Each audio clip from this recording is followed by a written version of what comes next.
that. Stop that. Stop that. I hear him chat to the noise. Move too quick, can't stop for the talking. I hear him chat with the walking. Just too sharp with the prize. White girls let it tell me I'm awesome, yeah. Hot like fire on the pan. If you wanna touch my please use caution. Cold like 0 degrees. I'm out the cage, gotta let out the beast. Revolutionary, gotta let out the streets. Locked in a cage, I'ma let out the sheets. We came for one man, forget my peace. You take the west, I'll take on the east. I'ma put him in the cage, never let out the. I hear him chat to the noise. Move too quick, can't stop for the talking. I hear him chat with the boys. Man so tough, but man's keep walking, yeah. Just too sharp with the prize. White girls, let it tell me I'm awesome, yeah. Hot like fire on the pan. If you wanna touch my please use caution. Stop that. Stop that. Stop that. Welcome back, Billy. His first moments in the chair, Hey. and he sees me. He looks at my face and sees me enraged because I asked for something on Saturday morning, and right now what's being shouted from the other room is just stall for 30 seconds. Yep. Stall for 30 seconds. Little stretch, Dano. Yeah, a little stretch. While Billy, our panicked head of Meadowlark Audio, came in here and you said, "Hey, Carl," because he hands me a sheet of paper while you're talking that just says "shrinkers" on it. While I'm stretching. Shrinkers coming up. Well, good news, the video's ready if you want to go to that. But shrinkers, We stretch. I'm handed a piece of paper. Stugotz, this is why I'm saying this isn't the best way to do this on a Monday morning after you've had a weekend of planning, okay? Mm-hmm. Stugotz, tell me what shrinkers are. The piece of paper that I was handed while Billy was talking about his vacation travails. I have no idea. I'm thinking like shrink wrap. I don't know, like a machine. You put something in, it shrinks it down, you know? Okay, let's be slightly more organized than this. Just Shriners are the ones that drive around in the little cars. Slightly more. Right? They're characters from Beetlejuice. They'll be here in a little bit. What? Yeah. Yes. Shrinkers are going to be here in a little bit. I understand. I'm glad the planning of the weekend has gotten to you guys and everybody's confused by what it is that I'm talking about. Shrinkers are coming into studio? Yeah. Yes, something known as shrinkers. Okay. But before we get to that, they Weird. tell me they now have this video. And I really do feel like we failed, Billy, because this kid knows his baseball. This kid is there with his father who does not know his baseball. His father didn't want any part of Tony's trivia game. Shrunk it up. He said, he's a Yankee fan. I don't know anything about the Marlins. I don't even want your $20. The kid wanted to play. The kid kept swinging and missing and just had a bunch of adults laughing at him. I'm telling you, we wrecked a kid on television the other day. Kind of like the Marlins. We just steamrolled his fandom and him and didn't even bat an eye. Billy, look at what happened here to this poor kid because this kid knew what he was doing. Here we go. All right. Name me a current Miami Marlin. Jorge Soler. No, Nope. That That was right? last Jorge year. Soler? He was traded No. last year. Last Brave year now, got I traded. believe. Yeah. He got traded. Yeah. Jazz Chisholm. No. Jazz Chisholm got traded. Your dad's pretty happy about him now. 2 strikes. You know how baseball. 2 strikes. You got 1 more strike. Avisal Garcia. Avisal Garcia. Judges? No. Strike three. Strikeout. Rip that $20 bill away from that table. One of the worst Guys, I am so contracts sorry. in Okay. baseball. Avisal Garcia. So we've got Stugotz, Man. this is what I'm telling you. So close. We aired. We're reckless as a show. Mike Ryan last week had the take of the week for trying to defend his fragile 4-year-old daughter from the crying of a tennis player. And we just took a kid's fandom and we ransacked him. And here's the worst part of it. Like, his father's right there, and you could see the disappointment on his father's face. It reminded me of being bad at math, and old Poppy would just start screaming at me. Like, look at the disappointment on a father here who he was ready to be proud. That's what the Marlins do to their youngest customers. Now, it's our fault because we're a virus that carries it. But we wrecked that kid, Stugotz. Yeah. How about the dad help him out? I mean, He just couldn't. sit there. He you He know. tried. couldn't. He tried. The kid was Well- better. He said, "What about the second one you gave me?" And his dad led him right into the bear trap. Do me a favor. Avisal Don't be Garcia. disappointed with your kid when you can't do it yourself. What's this kid I up mean, to? He yeah. doesn't follow Craig Mish. He doesn't follow Jeff Passan. He doesn't know what's going on with the Marlins. I mean, it's on the kid. The dad should give him $20. Stugotz, hold on for a second. Don't be disappointed in your kid if you can't do it yourself. I don't know how you are as a father this way, but I would imagine if your fatherhood was anything like your sports criticism, Right.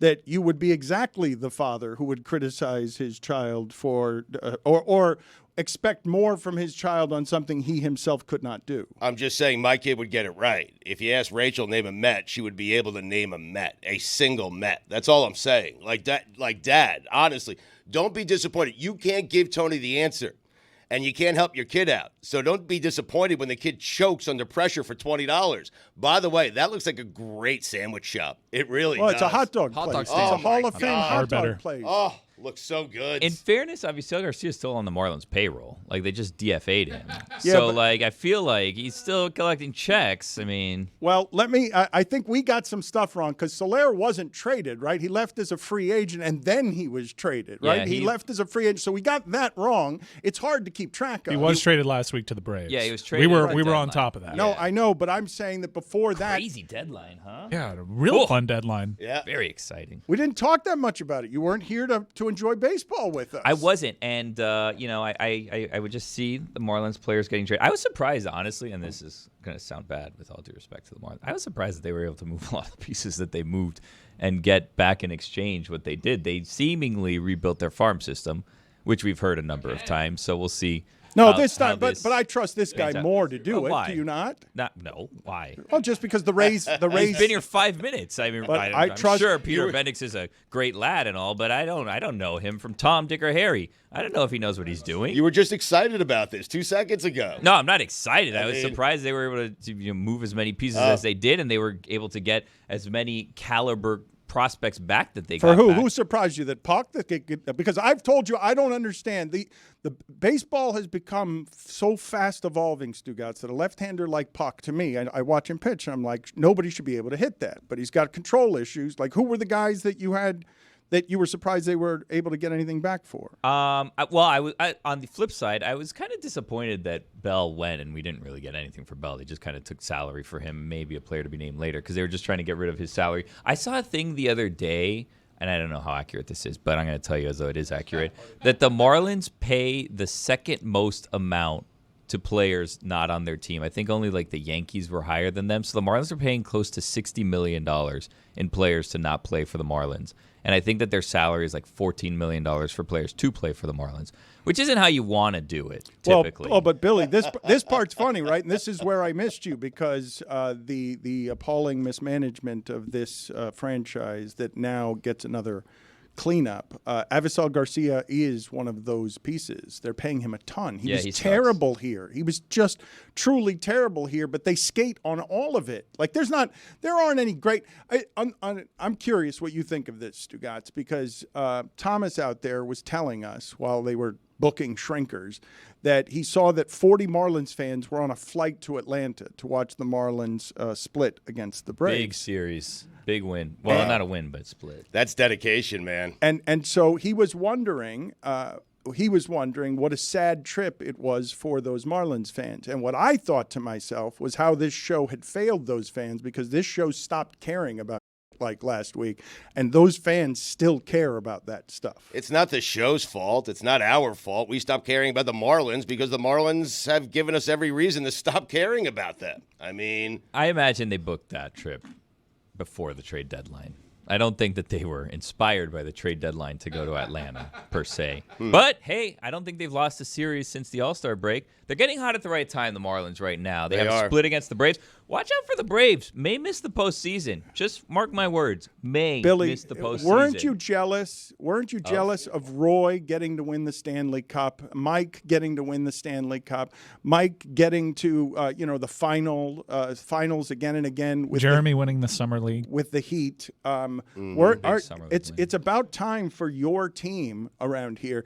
Do you know how much joy our show would get from you making some sort of run because they fixed their farm system and they didn't have all the incompetence that they've had for so many years down here? I think my value to the fans is my misery. I think that they enjoy me suffering more than they would enjoy my happiness. Agreed. I think they'd want to see me get frustrated. They'd want to see the fire sale Billy. They'd want to see the one that's trying to get Lewis Brinson into the All-Star game, a career regret of mine. They want to see these things. They want to see our team suffer because suffering is more entertainment than success. Well, this is the thing, though, and Stugotz, Billy has become an extraordinarily popular character in this world, and he knows better than I think anyone around here in the cruelty of the internet. He will not give them any vulnerabilities. Like, I can't get a public care out of Billy. Does it suck that on Jazz hit anything this team 8,000 does. home runs as soon as he went to the Yankees? Yes. Was I happy about that? No. I was happy for him, I suppose, because we made a date to go to the Bahamas together, which still hasn't happened. That's was right. I happy to see him hit 2 home runs in back-to-back games? No, I was not super happy about that. No, it didn't make me happy. I was getting texts as if I was a member of Jazz's family the day that he got traded. Everybody was telling me, Jazz, Yankees, Jazz, Yankees, Jazz. It's like, I got it. Leave me alone, okay? Yeah. On vacation. Let me think of the timeline here. Maybe. You were getting pelted on your vacation. Yeah, everybody talking to me about Jazz and how great Jazz is doing. I'm happy for Jazz. I'm so happy for Jazz. Not happy for me. Right, but you weren't happy watching him hit home runs for the Yankees. No. Right, No, I right. wanted it. But you're happy I feel for like him, he's hit right, as many home runs for the Yankees as he did for the Marlins this season. He's got that. We gave That that. short porch needs to be banned. Don't even get me started It's on unfair, the short you're porch. right. It's Yes, ridiculous. it's ridiculous. Jazz was down here saying it was going to be a 40-40 guy, right? When he was, it's like, dude, let's be a 15-15 guy first, okay? Like, enough with the 40-40 stuff. I love Jazz, but let's 15-15 first, and let's not try for a home run every time. Now he can. What is the wall out there in Yankee Stadium? 270 It's feet? been that it's porch forever. ridiculous. It is. It's ridiculous. They brought and they it right built out a of new stadium, and they still built that little cheat wall out there. It's absurd. It is an unfair advantage. You have to question all the Yankee records. No, it's You great. do. It's I great. would go back really in the do. record Right. book and You're do so it. right. You really need to. It is the most 1950s thing there is anywhere in baseball. Because the fact that they Jazz- insisted on keeping that a short porch in right field. Back before medicine, back before players were 6'9", 250 pounds.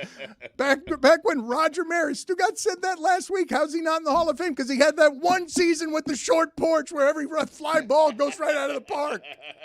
Here, Jazz was constantly trying to hit home runs, and it would go to the warning track, and it's like, Jazz, just get on base, run around, steal bases. Like, enough. You don't need to be trying to. Now he hits the ball the same distance. It's in the upper deck in New York. It's That's ridiculous. Correct. That's wonderful. No, it's not. It is. It's ridiculous. You are funny, though, in how you just casually say the Marlins are paying other players to play Like to play 4 for times other that they're teams. paying them to play for Well us. said by me. Yeah, nailed it. The Marlins I got are you. paying other teams and designating for assignment a bunch of salary. DFA. Yeah. The other team might be good. I mean, Well, Did you see that Josh Bell home run, Billy? Oh, my God. that hurt too, right? Scorcher. What a weird start to that game in Pittsburgh the other day, huh? There was a triple, and then there was an error, and there was a home run, and back-to-back-to-back home runs. Rough day at the That's office. one of the hardest hit balls I've ever seen in my entire life. wait, but do you guys agree with Dan? Like, seeing Josh Bell do that, did that hurt? Like, who cares about Josh Bell? I don't care about Jazz. Well, and lamenting like the suffering that the damn. Marlins fans. hurt. Josh Bell. you- Well, Josh Wait a minute. Bell was a Josh big Bell. part of a He playoff took team that was a cup playoff of team last coffee. year. Stugotz, look, I understand you don't care about anything, but the man come took a on. discount because he enjoyed the 4 good minutes of baseball we had down here. Thank Did you. he take a discount, or did he realize that the money wasn't out there last Now, offseason, so he opted you in to get think so? $18 million a year? think- Oh, yeah. You think that he was going to get $18 million a year? I from like anyone him else? as a player. I do too, but the market last year dried up. He wasn't going to get $18 million. You don't think from that a was team. about enjoying Blake yourself? Snell wasn't on a team. He won the Cy Young and wasn't on the team until like a week before the season I didn't started. know that. And then I he did not know sucked. that. And then he pitched a no-hitter. He had 2. And no one cares. I He mean, had it's 2 amazing. Cy Youngs. Here's the thing about Blake Snell. Blake Snell, and this is like a popular thing that did, goes around. Okay, so Blake Snell has 2 Cy Youngs, right? And before he pitched his no-hitter this past weekend, had never gone into the 8th inning of a baseball game. 2 Cy Youngs. Nolan Ryan has 7 no-hitters and 0 Cy Youngs. What are we doing with you trying to foul a ball off of Nolan Ryan? What have we done anything? Well, I'm ready whenever he wants to show up. I'm here. Yeah, I'll do it right here, right We'll now. send you to Houston. If he- We're gonna get a No, sponsor. he's got to come to me. I'm not going to Houston. What do I do? By the way, Houston. They didn't lose anything in Houston. Jazz home runs in Miami 8, in New York 4. We had the stat last week that he had No, it's not. 3 multi-home run games as a Marlin and 401 tries. He had 2 in 3 games as the Yankees. And what I was trying to spit out earlier is you have to admit it's amazing mismanagement when they put you in the same breath as the Yankees for erasing mistakes by just paying for them to go away. Like, that's unbelievable. The Yankees are a payroll for all time for 50 years. They're always one of the lead payrolls. The Marlins cannot be in that company, but let's move on to It may other have been the subjects. Mets, but you don't want to be in the Mets category either. They're Either a one. disaster. It may have been the Mets. Even though they've been hot. How are the Mets, Stugotz? The Mets are good. Mets are a wild card team right now. The Metropolitans. It's a rebuild for $300+ million. I mean, They did it the perfect way. Everybody gave up on the season early because Ron Darling and Keith Hernandez were just sobbing in the booth saying this is the lowest it's ever been, and then they fixed all of that. Have you guys noticed and been surprised by what a giant noise the Olympics had made? I legitimately, when the Olympics started, before the Olympics started, I could not remember in our history as a show us ever having a moment from the Olympics that we were excited about together as a show. I don't remember at any point in our history this America being the America it used to be, which parents gathered around televisions with their kids to root on America because America was great, because we were better at sports than everybody else. And I've legitimately been surprised. I don't know if the pandemic screwed me up. I don't remember us covering 2016 in a way that, like, what are the memorable moments that this show has ever had with the Olympics? And if I go back and say, give me a moment from our entire time talking about We this. talked a good deal about the Redeem team, and that was around LeBron, Big Three, Heat, Wade looking as good as he did, LeBron with the Slam magazine covers in his hand. So Redeem team, I think we talked about. So Olympic basketball, probably. Michael Phelps captured the nation. Phelps Yeah. also happened in there. There you go. That's one Who moment. was the other swimmer guy? Oh, Ryan Lochte. Remember Lochte? For the wrong reasons. Like, oh, You Yeah. loved him. Yeah. You loved kind of a Lochte. dum-dum Lochte. You, Respect. come on. Wait a minute. Wait a He minute. was a, He's a Florida Gator. He was a little bit of a dum-dum, right? Is it? That's fair to say, is it not? Okay. I think he. That I he's think dumb? No, I didn't say he's dumb. Just There's- a dumb. Yeah, there's a difference between a little bit of a dum-dum and he's dumb. I think he leaned in. I think you're good. Yeah. He leaned in. Then he said, yeah. Wasn't that his thing? Here's a reality why. show too. Like, was it like Looking for Lochte or something? Yeah, and he was on like the that? Traders on Peacock. Full circle. I don't mean to make you feel like you're bravely going past the woke. But if we've arrived at a place in language where I can't say that Lochte's a little bit of a dum-dum, you have taken away my American freedoms in a way I will not accept. Everyone knows Ryan Lochte's a little bit of a dum-dum. That was his brand. But you But said a fun dumb. But you said, okay, put it on the poll, please, Juju. Was Lochte a fun dumb? You Or a dum-dum. A fun dumb. You said kind of a dum-dum, respectfully. And last week we were arguing about, with all due respect and no offense, being things that you say on the front end of something that end up turning into the opposite of what it is that you intended. You did it back end. You said kind of a dum-dum, respectfully. And I don't think you can say that. Why? Because that's never respectful. You can't say kind of a. He's an American hero. I'm not saying. I mean, not like our firefighters and our police officers. Those are different. And our types of teachers. heroes. And the he's saying teachers, yeah. kind of. He's not And the calling him first- a full dummy. First I mean, responders and military. Yeah. Yeah. Who could forget? I mean, there's different levels of hero dumb. Yeah. Dumb. hero dum-dum. Yeah. Well, that is what Ryan Lochte was. He was a hero dum-dum. Respectfully works in both ways. You can have it pre-sentence and post-sentence. Respectfully works both. You got to put it on the front Respectfully. end. No, respectfully, you got to put it on the front end. You put it on the back end, you've already insulted, and now you're just softening what you know is an insult. It is. He did the respectfully because he got scared of the woke. Well, I didn't intend to insult him, right? I mean, I guess I'm asking myself. I know I didn't Kind of a intend to insult dum-dum him. is never a compliment. No, it is like a little, No, it's not a just little silly because goose. you say it is. No. Yeah, no, it's like a little silly goose. You think What about Lochte fun would dumb? say thank you? I mean, Lochte? yeah. I think he'd agree. No? Really? Yeah. That he's kind of a dum-dum? He's, just, Keep getting smaller. Keep getting smaller. You know what I'm talking about. You guys pretending you don't know. No, you guys, come on. guys know what I'm talking about. You're pretending that you don't. Okay, I'm sorry. I think he's dumb as rocks. Whoa, Attaboy. that's too far. Respectfully. That's just Yeah, saying. respectfully. I mean- Yeah. I mean, he made American hero. Made a Again, whole not cur- like he the made a whole first economy responders. around him being dumb. Smart. That's like That is actually kind of smart. Yeah, I'm not gonna. You know, I was gonna give a comp, but I'm not going to because then I know what you guys are gonna do to me, and I'm not gonna fall for this trap today. Put it Not on the gonna poll. compare him to Gronk. Put it on the poll, Juju. What? Dumber than a box of rocks. We have a Simone Biles update. She fell on the beam this morning. I saw that before I left for work. Her and Suni Lee both fell and so failed to medal at the beam. And now in the floor routine, Rebecca Andrade from Brazil, Yeah. a longtime rival of Simone Biles, has taken the gold. Simone gets the silver. Rebecca got robbed of winning the gold for the vault. She did. I don't want to say this. Like, I love Simone Biles. I do. I really do. All right? I get how great she is, the athleticism. She's amazing. Everything she's been through, I get it. But she won a gold on the vault for simply being Simone Biles. Respectfully. And Rebecca Andrade, whatever her name is, this Brazilian. Here we go. Oh, Respectfully She as well. is so good. Here's what I like with the vault, Dan. I need you to stick the landing. I don't like any hops, okay? And Simone Biles hopped on both her vaults, and It's Rebecca like did 12 not. and a half feet in the air. I don't care how high you jump. I don't care how many twists and turns you do. You need to stick the landing. Rebecca stuck it twice. God. Simone did not. I'm kinda telling with you, him. Dan, I'm telling you, if Rebecca, okay, if she does the same vaults as Simone Biles and Biles does Rebecca's, you know who wins? Biles.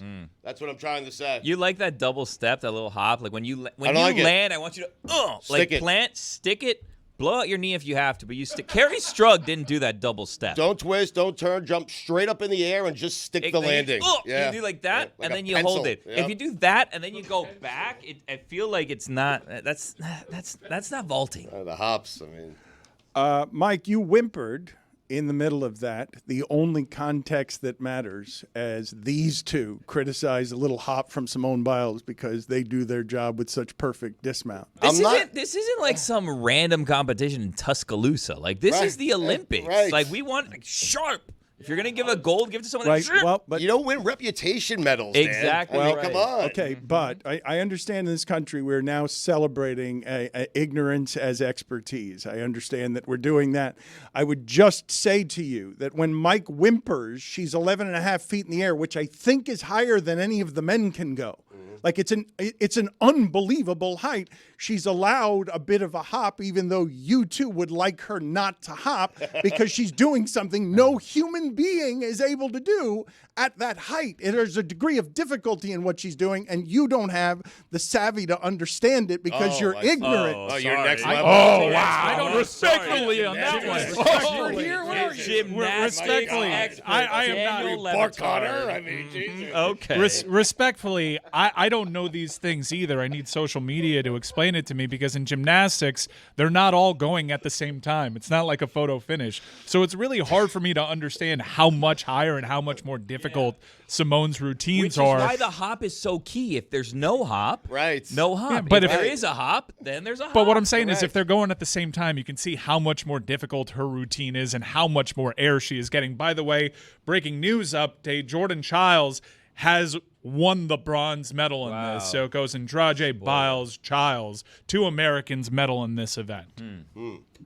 There's never enough time here, Stugotz, to talk about all the things I want to talk about with this man. Kamala's VP pick, the Olympics, 3-on-3 basketball, road to Rickwood. I want to talk about all of them, but Roy Wood, I need to talk about something else here before anything else. We need to, as a show, celebrate the 1-year anniversary of the Montgomery Riverboat Brawl. I believe it to be one of the funniest videos that has ever existed in the history of people communicating.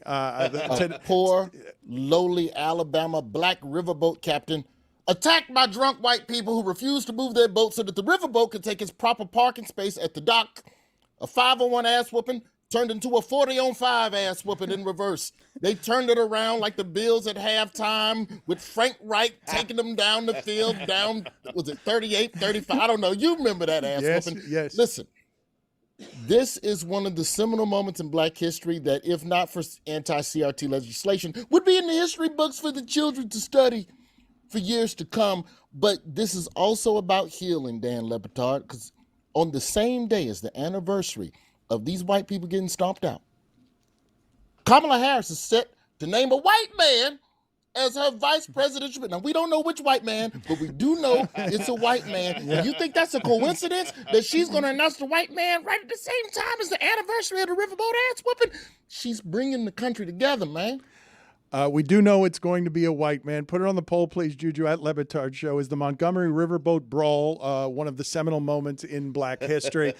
Please just roll that video over everything that we're saying here, because I have not been able to talk to Roy about this. But what is your favorite part? Because the part that I remember that made me laugh the most was when a black guy jumped into the water and swam toward the fight. A teenager. That kid was 16 years old, Dan Le Batard, and sacrificed. You know how hard you have to work to get sneakers as a teenager, and he ruined them in exchange for swimming to help somebody else, man. That was a wonderful, wonderful. What's funny is that the city of Montgomery, won't acknowledge it because they won't put a plaque up or nothing. They just, oh, no, that did not happen. Come on, no, we've got to put up a plaque. How do we do that? How do we do that as a show? How do we figure out a way to get a plaque put up there? Or a bronze chair. Oh, boy.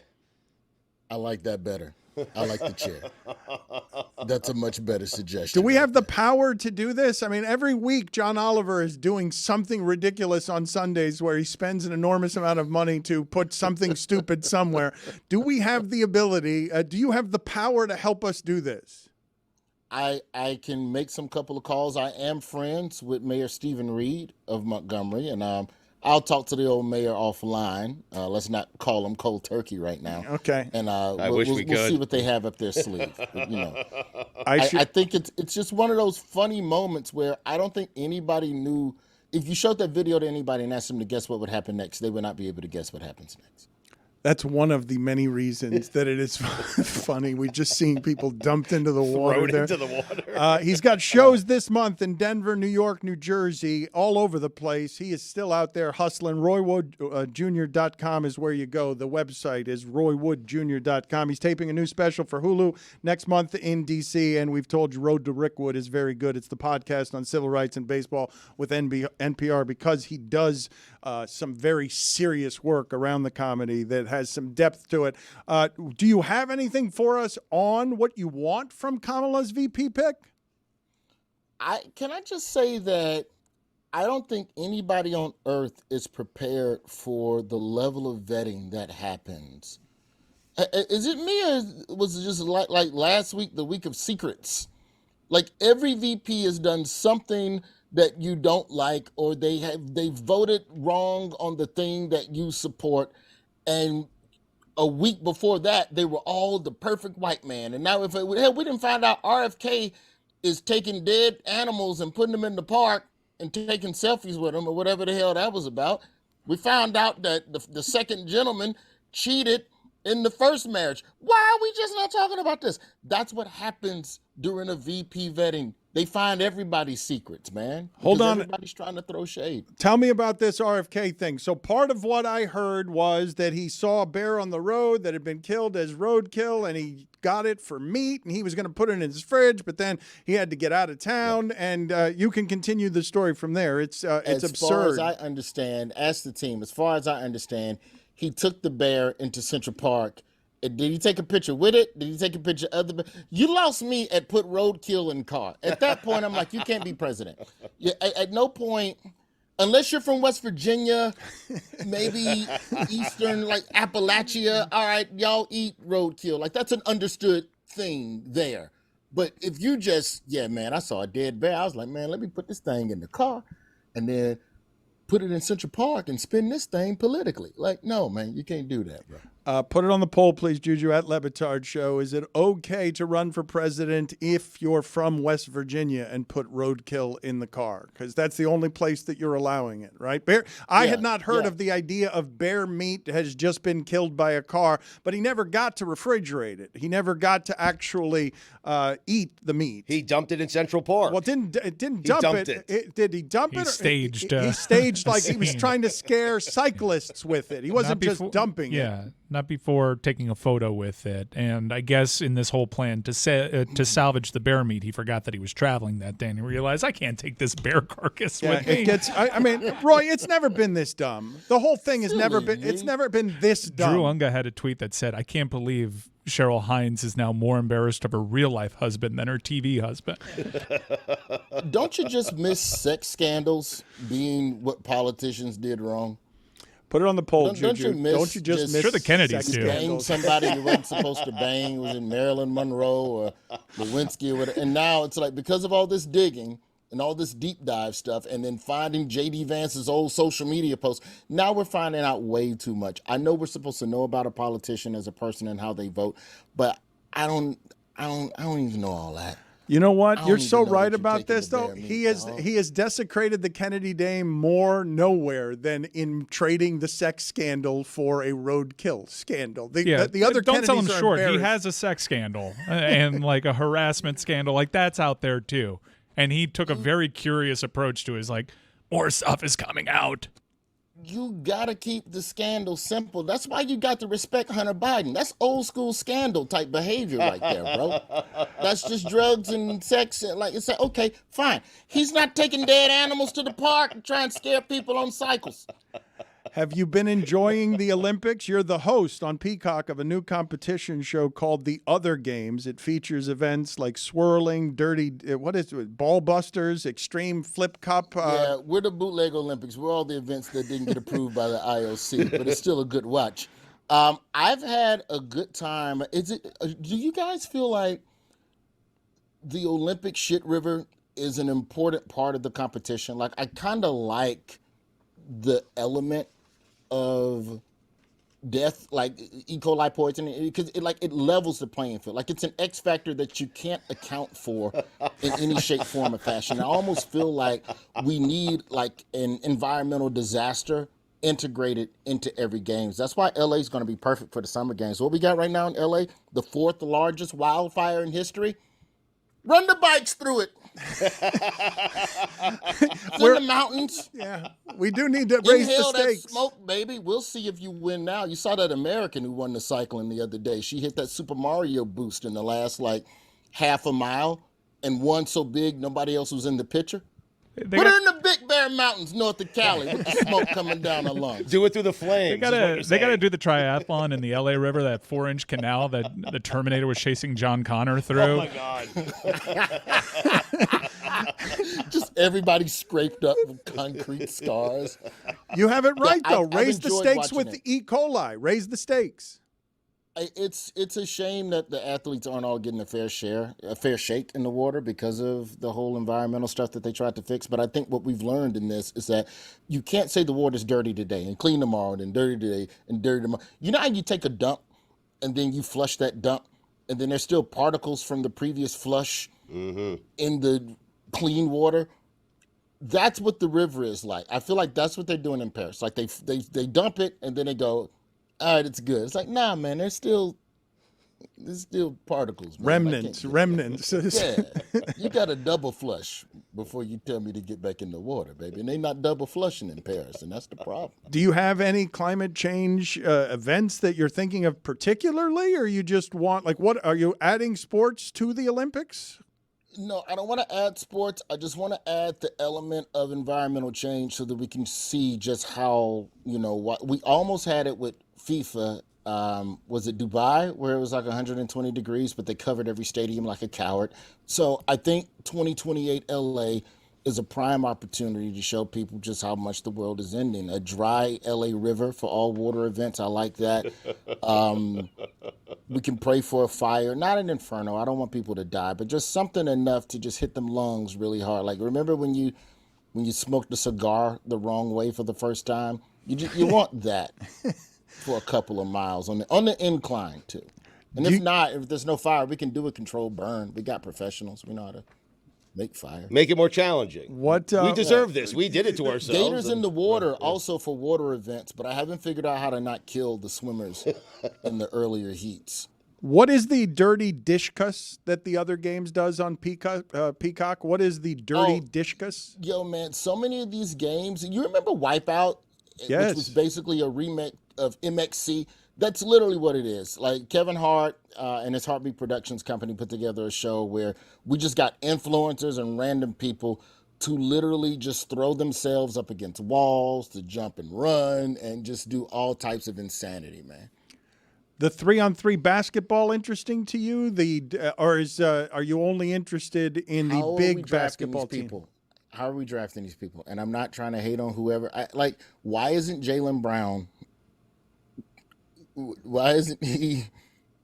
Why is the NBA players not involved? Why are the big three? The big three champion should represent America in 3-on-3. It's a good point. Jimmer Fredette, why are we doing better than Shooter. But again, Roy, I think I have a delineation here. The NBA players don't play outside. That's the biggest thing. All 3-on-3 basketball is played outside. NBA players don't play on hardtop, don't play outside. That's the difference. But didn't they all play outside when they graduated. were poor? You can't channel poor again? At one point, you're right, Roy. They all played outside. You're right, Roy. I'm with Roy. Yeah. I'd rather have Jaylen Brown playing on a hard court outside for the first time than a Barry brother that I just learned existed. Doing? You know how hard it is to just learn that Rick Barry had another son? And then see him get dunked on by somebody from a country you can't pronounce.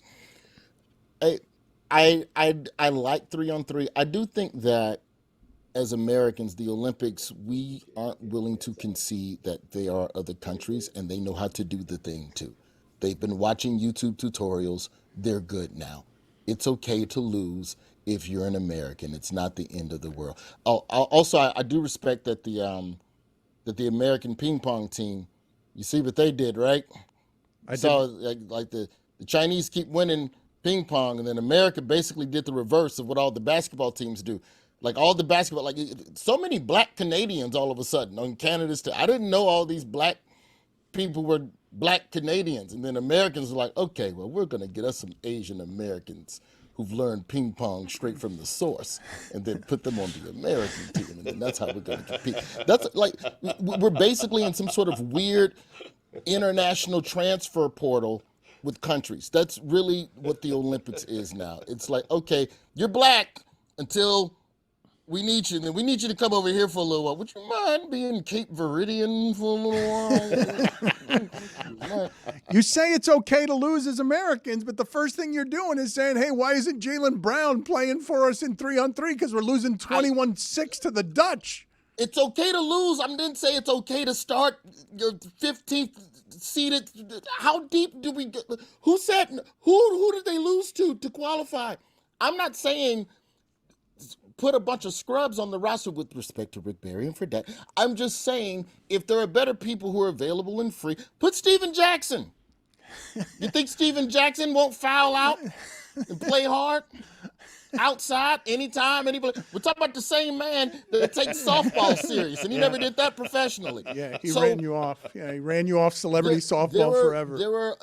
I don't know, man. I just think with certain sports, it would be cool to have the washed up American or the recently retired American who used to do the thing professionally, but I'm not over here sad because we didn't win kayak slalom, whatever the hell that was. It's basketball. That's Tony's sport, isn't it? I don't remember her last name, but she had a 360 on 14 that she went into the water and spun out, won gold. Incredible. But what Roy is saying is we should never lose in basketball to anyone. That's what he's saying, essentially, right? Well, but it's getting harder now because all the blacks are entering the transfer portal and claiming other countries now. So I don't know how much longer we can do this. Before we get you out of here, we haven't done your semi-sure bet of the week. Did you have any thoughts on Noah Lyles and that race? And can we tie it in any way to your semi-sure bet of the week, or are we not doing that this week? Congratulations to Noah Lyles for shutting up Twitter. They were waiting to jump on that boy, and that boy won by, damn near, as my mom said, he won by his bottom lip. I'm not sure if I can tell that joke in public. I'm not even sure if y'all can laugh at it. I don't know. I'm just telling you what my mind. I can't. Too late. I can laugh at It's that. too late. I'm already there. It's too late. Here's the thing. When America wins the gold in the 100-meter dash, men or women's, the Chicago Cubs have won the next day. Really? Moneyline Chicago Cubs. Also, hang on. Cubs always win the next day, and the Twins always win the next day. And the Twins winning streak goes all the way back to 1984. We're talking Carl Lewis, Evelyn Ashford level, LA Olympics 84. So the day after we win gold in the 100, Cubs and Twins win. Here's the problem, Le Batard. Cubs and Twins are playing each other. Oh, wow. Something has to give. I mean, Ian Happ's got a Here's shoulder. your tiebreaker. Here's your tiebreaker for tonight's game. Last year, August 5th, same day as the boat brawl, the Cubs won and the Twins won, but the Twins won by 12 runs. Therefore, the Twins are traditionally more of an offensive powerhouse when we're remembering a recent Southern race war. Twins for the win. My guaranteed semi-sure bet for today. Bet everything you own. Take your kids' retirement. Take your kids' college education. My kids don't have retirement. Have you been watching the markets? Even oh yeah, that's another yeah. thing. We have to talk about that. For the first time since 2021, Top Shot has outperformed the stock market.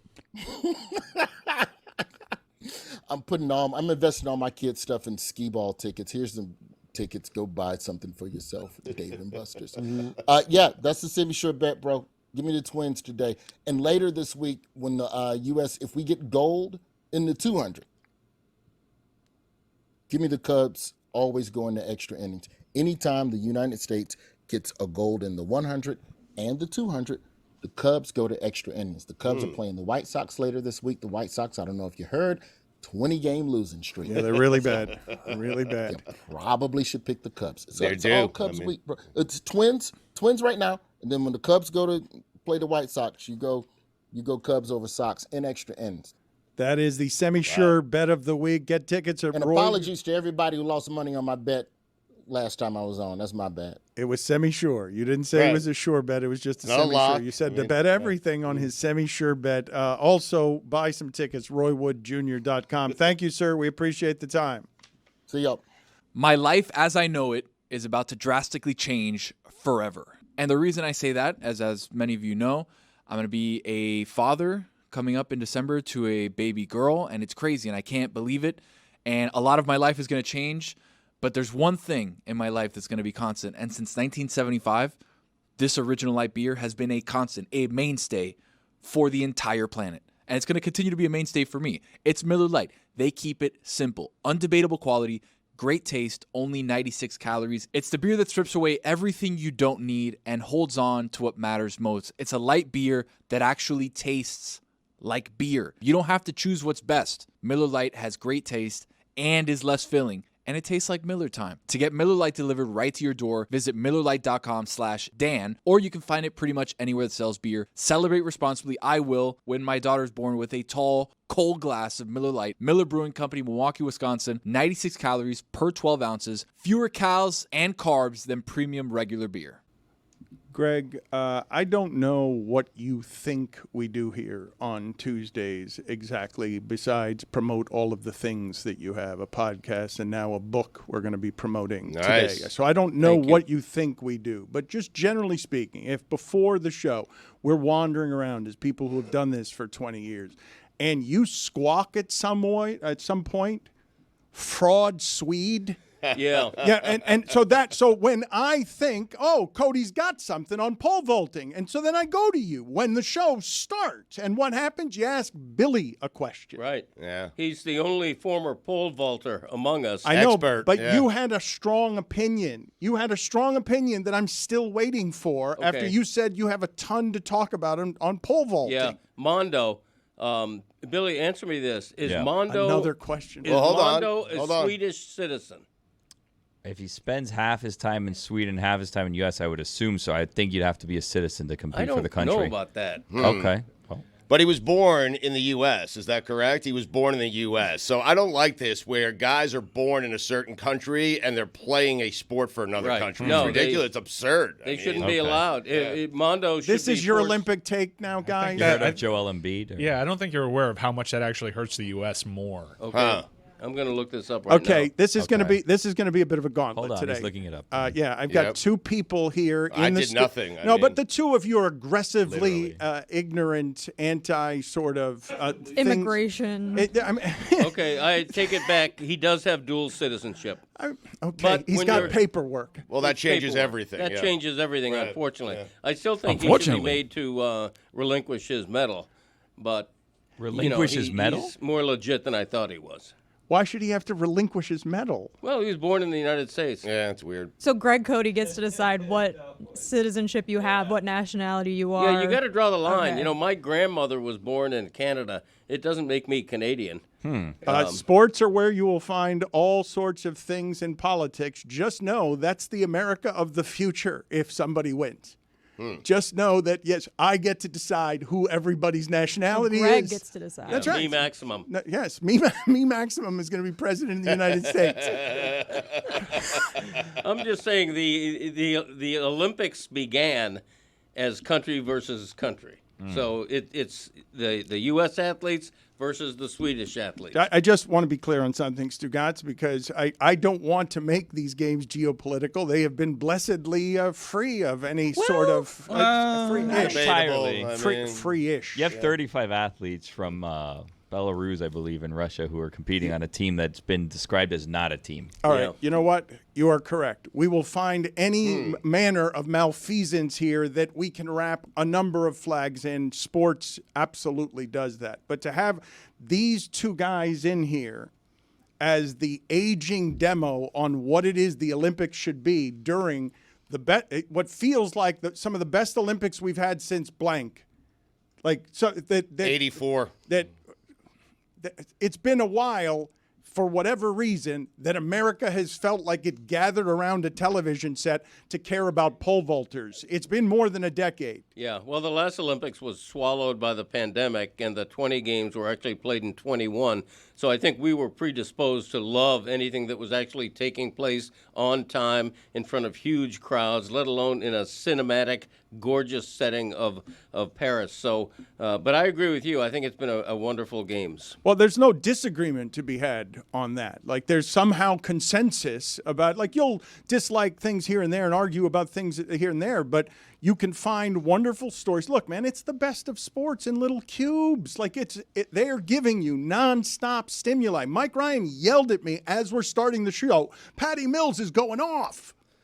International Patty Mills is a problem. Might be a basketball Hall of Famer. He's when a this different is all player. said and done. You're right. They're up 20 on Serbia right now in the quarterfinal. This is a big upset Wow. for Australia. Put it on the poll. Is International Patty Mills a basketball Hall of Famer at LeBatard Show? Everyone gets in, Dan. Which other athletes, Greg, should not be allowed to compete for the country that Yeah. they live in, partially or full time? Just so we know, like, Right. clearly what your stance is here. Decisions this momentous have to be vetted and researched. I would need to be given a list, but basically, you should be competing for the country of your birth or the country of your first citizenship, in my opinion.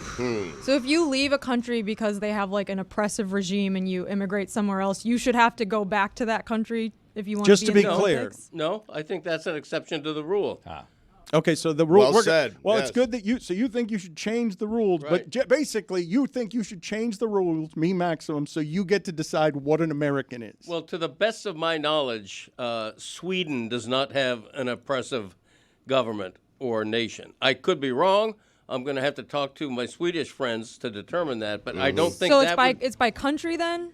You get to choose by country, like. But it is this you country good, this choosing. country bad. It is you somebody choosing. said I'm happy to be the commissioner of the Olympics. The Wow. athlete themselves needs to be needs to be born in a certain country. It can't be the parents. Greg is just saying when he watches the Olympics, he wants to know that he's watching Americans. When he's watching Team USA, he wants to know they're all from the United States of America. Under Greg's rules, that's what Greg is U.S. saying. soccer That's has all. no shot. Yikes. I can't got believe no what's shot with your happening rules. around me. You're all he's focused. saying. We should change the subject. I have a question, Greg. So, like, I thought we could do this as spoof. They're not hold playing on. the game correctly. I heard him workshop in a Biles take. Let's just go away from the gymnastics entirely. I think the big story with Mondo, by the way, is the fact that he wants his dad to be the coach. This guy is very good. He's top of the line, right? Top shelf at what he does. He's Holds a world mercenary. record. He's So a he's the best. mercenary. Well, yes. Did you hear Billy's part of the story? The only reason that he's winning, identifying the way he is because he negotiated his dad as coach. I know, and that's a terrible If I job read by the the internet United right. States of America. Like, if Michael Jordan wants his dad to coach, you and I once said, if it takes Maverick Carter coaching the Heat to get LeBron James, we would allow that. We would want that. And if this guy wants his dad to be his coach, you're the United States, you let his dad be the coach. I mean, Well, I think both of his parents coach him per the broadcast yesterday because his dad was a pole vaulting champion and his mother was a heptathlete. Guys, can I just warn everybody, as Marlon Humphrey is learning, there is a whole different aggregation algo when it comes to the Olympics. If you guys decide to do show around Olympics, I don't think you're fully aware of what you're stepping into. I think our Sweden numbers could go up, to be perfectly honest, good or bad. Like, if they're going to listen to us to hate us, the Swedes, you're welcome to, because we need to up those numbers. I believe that we need to feed off the hate. I miss feeding off the hate. I don't want to be scared of being aggregated unfairly in the misinformation age. But I want to descend a little deeper into where it is Stugotz and Cody might be taking us as men who are going to decide for all of us who gets to be American. I want to play on this third rail for a minute because they don't realize how it is that they sound, and I want to make them alert to it, but also play with it a little bit because of how absurd it is what they're saying. Well, I'm glad you said that because I almost did something yesterday and then I thought, no, this is mean. I'm not going to do it. And that was, I saw Stugotz's take about Simone Biles and it was starting to pick up some engagement traction on social media. And I thought, if I retweet this, it might cross over to either gymnastics Twitter or women's sports Twitter. And then he'll start getting some real hate. Like, I think Dan probably wants me to do this. But then I thought, no, I don't want to do this to Stugotz. Some people, don't know Stugotz is doing a shtick, although who knows if that's a shtick or not. I mean, we'll never find out. Whoa, wait a minute. So I didn't do it. Penalty box for you. What? 2 What? minutes. Penalty box for caring too much. To think. High I was sticking. worried for what would happen to him. Minor penalty, 2 minutes for lying. Lying about the idea that might have been a shtick Stugotz was doing yesterday. He absolutely believes that Simone Biles needs to be better. That's not shtick he's doing. We got the high sticking joke, so it's a win all around. All that matters. In Greg's defense, I feel like Greg's argument really is everyone should compete for America. Not people shouldn't compete for America because they're not American. I think Greg's argument is everyone's American, so they should all compete for America. And to make clear, when I said that Mondo should have to relinquish his medal, that was before I learned that he did have dual citizenship. Okay? If you're not a citizen of the nation, you should not be allowed to compete for that nation in the Olympics. It doesn't apply to anything else. Well, it applies to international competition. It applies to world championships and everything. Certainly doesn't apply to, teams and leagues. But more power to Mondo. Has a Swedish mom, that kind of thing. You called him a fake Swede. More power to Mondo. You called him a fake Swede. A feed. He's a fake Swede in the sense that he was born in this country, went to LSU. Talk about you try a Swedish accent out at LSU, and they'll run you out of town. Put it on the poll. Are there any Swedish accents at LSU at LeBatard Show? I can't believe that we've. It depends on who Brian Kelly is recruiting. Yeah. No. I can't believe that we. Borky 4-star. Are the show that descends into age so poorly that Stugotz is trending for ripping Simone Biles. Ripping? Just, yeah. All I said was stick the landing. I said she's the greatest gymnast we've ever seen. I love her. She's awesome. Yeah, she's She great. did not deserve to win the vault. Did you see the balance beam last night? What a nightmare. She fell off. She didn't win the gold. You need to stay on. The only girl who stayed on, I think it was the Brazilian. She won the gold because she stayed on the beam. Yeah. Yep. I mean, do you realize the amount of power and momentum that Simone Biles puts forth on the vault? I do. So you're asking for her to stick the landing. I didn't rip her. I watched a sporting event, and I said I thought someone else should have won. What's the big deal? That was yesterday's take. Very strong. I appreciate your efforts. It's not shtick. It is not. This is who this man sports, is. Man. This is who this man is. He thinks Simone Biles needs to be better. I want that to end up in USA Gymnastics Twitter. I need some help from the group here because I do not know if something that someone has written me is true, and my knowledge of the present Marlins is so bad that I don't know how to pronounce this person's name. But someone has written in that a Marlin named Christian Pache made his major league debut by striking out on a pitch clock violation. Oh, wow. Tell me that's true, please. Tell me that somebody's first major league at bat was ended because the person couldn't adhere to time restrictions. It is true. It is absolutely true. That's the first time that's happened, right? Like that has not happened to a major league player before, where your first at bat, instead of an emotional celebratory time, is instead an epic failure where you can't keep track of time because you're so nervous. It's a tricky situation. You got to be set with 8 seconds left. Why do we still have 8 seconds left if I have to be done with 8 seconds left? It could happen to anyone. I mean, it's only happened to one person, but it could happen to anyone. But how long has the pitch clock been? How long has that rule been in? Like 2 seasons. 2 seasons. You're just learning of this? No. I'm saying, Dan's saying it's never happened to anyone before, but it's only been implemented for 2 years. That's all. People have struck out with pitch clock violations before. I don't think anyone in their debut has done that. Okay. Also, I've learned Larry Brown Sports is still a thing because they wrote an article about this. Wow. So, good day for us. Congratulations. It was on a sack bunt attempt, so maybe he was nervous about having to lay down the sack bunt. I mean, the thing with bunts, like, you got to put your hands in a very specific place. You don't want to get your fingers hurt. It was his Marlins debut, right? Not his MLB debut. I don't know anything about this human being. I don't even know how to pronounce his name. I believe it was just his Marlins debut. Okay. So, If it's his Makes it major worse. league debut and they say, hey, go up and lay down a sack bunt, I'm saying no. Like, hey, don't put me up there to lay down a sack bunt. It's my first bat in the majors. I want to hit a dong. I think he's played like a couple hundred games in the majors. All right, so he was traded from the Phillies to the Orioles last week, and then the Orioles designated him for assignment after one at-bat, it looks like, and then the Marlins claimed him off waivers. So it seems like in the history of baseball, no one has struck out with a pitch clock violation in their first at-bat. Excellent. Other than that, though. Congratulations to the Marlins, setting records all over the place. Hey, they're not that bad.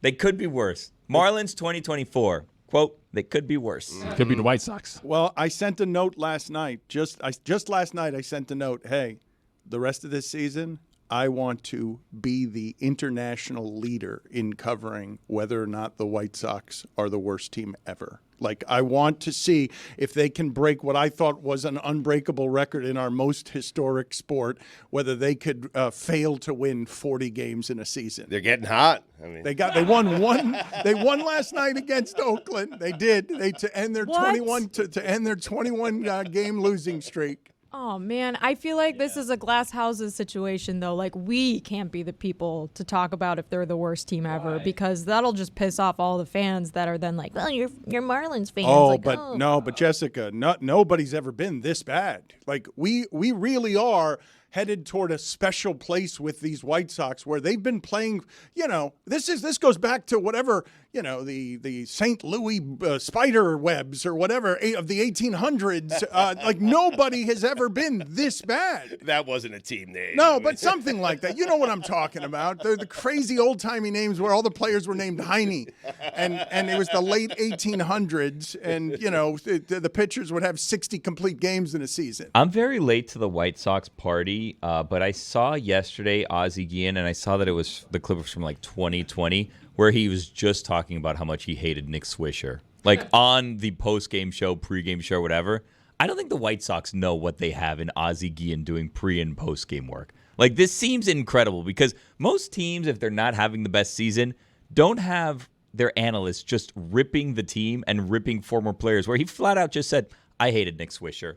They're like, well, and he's like, I didn't talk to him, I just hated him. And they're like, well, he was only on the team for one season. He's like, one season too long. Hated Nick Swisher. There are two things that I would say about Ozzie Guillen, just having seen the entirety of his playing career and his managing career. And the second most interesting thing I would say is I can't believe he's a champion. The first is I can't believe he was a manager. The idea that they're putting him on the broadcast, given that he's always been that, he's always talked that way. In terms of Marlin's debuts, Christian Pache's is only better than Ozzie Guillen's, which included becoming the Marlins manager and immediately praising Fidel Castro. In Little Havana. That's right. Was that a press conference thing? Was it a... No, it was a Time Magazine interview. Oh, gee. It was a Time Magazine interview introducing him to the local fan base. Here's our new, shiny new managerial hire, a champion, Ozzie Guillen. What's the one thing you can't say? I kind of liked some of the things that Fidel Castro did. Well, no, I think, for some context, I think what he said is he respected the fact that Castro hadn't been assassinated after being a dictator for 60 years. Keeping power. Yeah, he's like, I respect the fact that he's still alive. And it's like, oh, I have Ozzie, read So the not room. praise, right a respect here. thing. Still, read the room. I have this from his Wikipedia page. I love Fidel Castro. I respect Fidel Castro. You know why? A lot of people have wanted to kill Fidel Castro for the last 53 years, but that mofo is still here. Yeah, the context got lost. No one heard anything after I love Fidel Castro. You can't start with that. Bad opening line.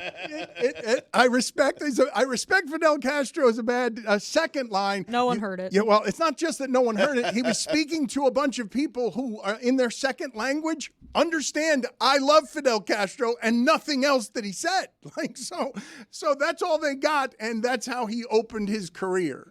St. Louis's original baseball team was called the Brown Stockings. Wow. Just letting you know. There were spiders. It was the Greg Cody's Cleveland socks. Spiders, and I made it the Spider Webs. Spider Web? I was doing something. Spidey webs, actually. The Spidey Webs is what I made them. Leaving a web. Go ahead and find me any information you want on late 1800 team names that you find funny, player names, player stats, and the White Sox are worse than any of them. Because we're really headed toward a historic place, and I'd like our show to celebrate this incompetence in a way that is worthy. I don't want to celebrate the good teams. I want to celebrate one that is – there's only one team in baseball that's looking to do something that's never been done before. And with not being able to win 40 games in a major league season, Stugotz, I'm not kidding you when I tell you I do believe a AAA team can win 40 Major League Baseball games. A team that is legitimately not a major league team, just a AAA team. Put it on the poll at LeBatard Show. Can a AAA baseball team win 40 major league games? The Orioles had like a crazy, I think, AAA or AA team to start the season, and they were all hit. Their OPS was like all like 1,200. And Yeah, they're all hitting like they're all in 400. the big leagues and they called now. all of them up. Yeah, they were all major leaguers just playing in AAA. That's why I keep telling Stugotz that team's going to be good for 10 years. Stugotz, important question. Yes. Did the White Sox make it into weekend observations, and is it now rendered useless because they've won a game? Perhaps. Yes, actually. I just checked them out. Do you not Page remember 2, your yeah. White Sox observations? Or I is mean, just Taylor you know, writing all of them? I did it's it on Wednesday, Saturday. Dan. I mean, Taylor doesn't write all of them. I mean, I wish he would write all of them. He doesn't write all of them. He writes some of them. Yes. There's the Gastonia Honey Hunters. There's a National League team called the Chicago Orphans. Oh. Jessica is into the most recent Hard Knocks that came on because it's about their Bears. And I learned that, most of our show is still behind on the Giants, and Billy Gill's still got 2 Dolphin Hard Yeah, Knock don't tell me how that one episodes ends. to get to. What? I'm waiting to see how last season ended. Really? Still. Yeah. This guy, he was going to make us so happy in 2017. We had a banner outside of the arena. He was going to play in Miami. We all were ready for him, and instead he betrayed us. And we're happy for him, though. No, not so much. Like, respectfully, piece of shit. move, Gordon. Oh, no, whoa, that's not how you start. how you introduce Welcome. someone. Thank you for I mean, everything you've done. But come on, what were you doing down here to Beaverton, Miami? That's not, That's how not you, what you do, that's- Billy. You lie and you say you're happy introduction for there, him. guys. What an amateur. That is not how you start a piece of move, Billy. I didn't say he was a piece of shit. Just said it was a piece of shit move. Yeah. After it's not an attack on 14 you. seasons with the best haircut Cleared in it the NBA, playing for the Jazz, the Celtics, the Hornets, the Thunder, not the Heat, he is here for an exclusive exit interview because he's retired. His production company, Whiskey Creek, has a movie coming out on September 27th. It's called Notice to Quit. And Gordon Hayward is with us. And while we kid, Gordon, we did want you down here in Miami. We were very excited about that. So thank you for joining us. How close were you to coming here? Can you take us through sort of what the process was that broke our hearts down here? Yeah, thanks for having me on, guys. That was a super tough decision. I basically visited 3 teams. I started with Miami, then did Boston, then finished, with Utah, meeting with all those teams. And I remember vividly telling my agent after each meeting, so I started with Miami, and I'm like, I want to go to Miami. We don't even need to do the other meetings. Miami's the place I want to be, and he kind of was like, well, we got to hear everyone out. The Heat have always been a first-class organization, so I was really, really close to signing there. I feel like Spoelstra is one of the best coaches in the league, and obviously Pat Riley is legendary in his own right. And I was very close. Also my wife, my brother-in-law lives in Miami. My wife would have loved living there and then the beach and everything, but ultimately decided to go to Boston. Well, take us through how your mind changed after each meeting. What was happening? Because the Heat brought you Riley, Spo, Zoe, Juwan Howard, Udonis. They put on a full court press. They did, yeah. You got all the inside information, huh? I mean, they really wanted you here. That's how they do it. They usually, they in fact, you kind of represent when they started swinging and missing on the big names they were going after, because they know how to do that. They're very good at luring people. So what changed over the process? They got LeBron. Yeah. Well, it was reuniting with Brad. I mean, Brad was the one that sold it. It's hard to compete with, somebody that I played under at Butler and he had a huge impact on my life, not just as a player, but also a person. So, that was kind of the key thing, was being able to go play for him again. Stugotz, do you remember that time, the excitement in Miami? It was July 4th weekend. It was Gordon Hayward mania down here. Yep. People were going insane, and then there was no way to lose him. The Godfather made a speech. Did Riley throw his rings on the table? Did he do the move? Classic move. Did he do the move to you that he did in 2010 to get LeBron? Yeah, he did all the moves. It was nothing again, nothing. The Heat did it all right. Like I said, I was ready to join after that meeting. It would have been 3 great choices, honestly, with either of those teams. The person to blame is the agent here, Dan, because he was ready to sign with Miami. The agent insisted that he go to Boston. I mean, if you're looking for someone to blame that. Yeah, blame Mark. Blame Mark Bartlett. Yeah, that's why they exist, to absorb the blame on behalf of their prodigious talents. You were also a tennis prodigy. So how close?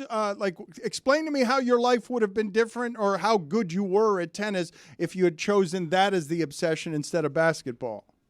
Yeah, I think the tennis thing might have been a little overstated, but I was definitely better at tennis in high school than I was basketball. It's not saying too much. I'm from Indianapolis, so it's that Central Indy tennis isn't necessarily the best in the country, but yeah, I mean, my height would have definitely helped me out. Playing like a guy like John Isner. I served and volleyed, had a big serve. Still, I'm getting more into tennis, now, but. I love basketball more. Basketball was my love. Hoosiers. Have you guys seen the movie Hoosiers? High school basketball in Indiana is like everything. So and thankfully I grew too. I was only 5'11" as a freshman in high school. So I'm sitting there thinking to myself, if I want to play a sport in college, basketball might not be the route. My parents are both 5'10", 5'10" white guy here. I don't know if basketball is going to be the ticket, but thankfully I grew, and then my game kind of took off, but certainly was thinking about hanging it up for tennis. You weren't very good at basketball in high school. Who is that? Who? Let's introduce us to who the dog is. What are the details of the Did dog you guys barking? hear? Yeah, it's Sorry okay. about that. That is our German Shepherd, Knight. He's an all-black German Shepherd, so somebody must not be taking care of him right now.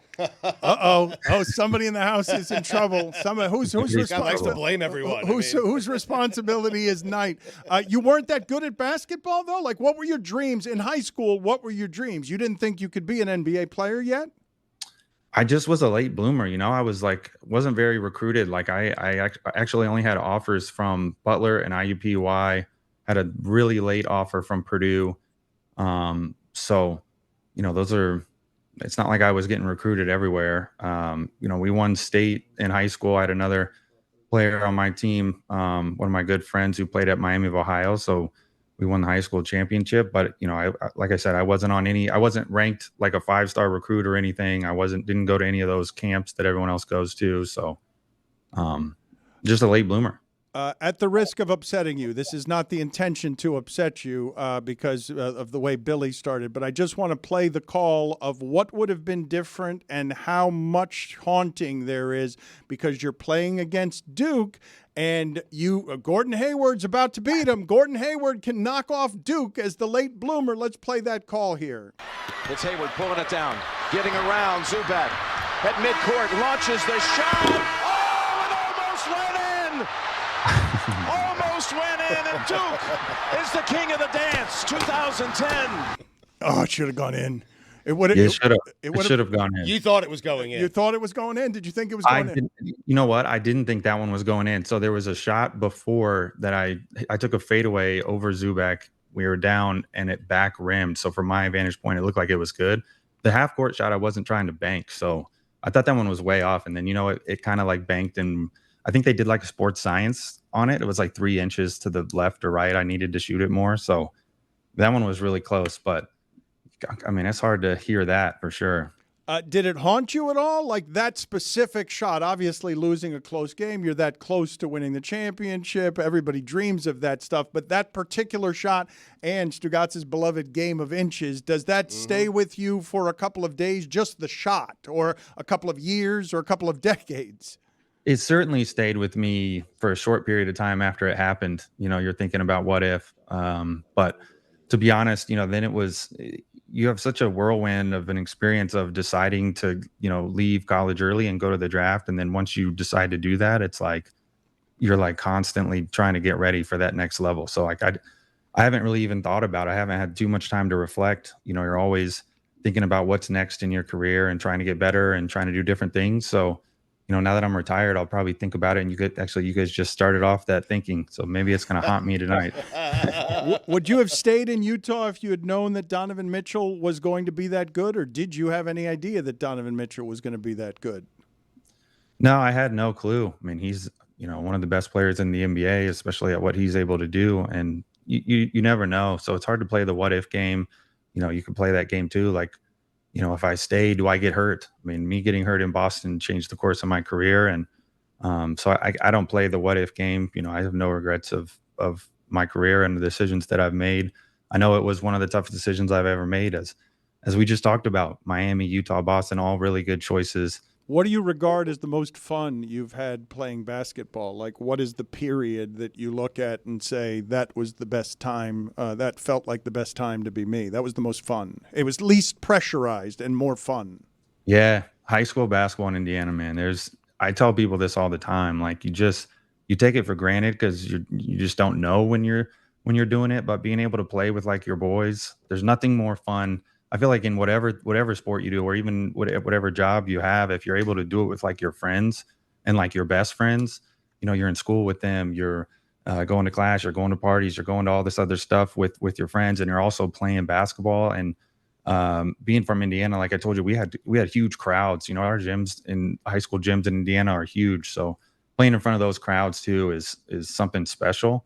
So that was probably the most fun that I ever had playing basketball. You're doing a same here, a lot of stuff with your retirement. It can be very difficult to find your way after making your identity for as long as you have as an athlete. It's a really hard thing, retirement. You've got a production company, as I mentioned. Notice to Quit is the film. It's from Whiskey Creek. It's in theaters September 27th. What are you doing with both your production company and your retirement?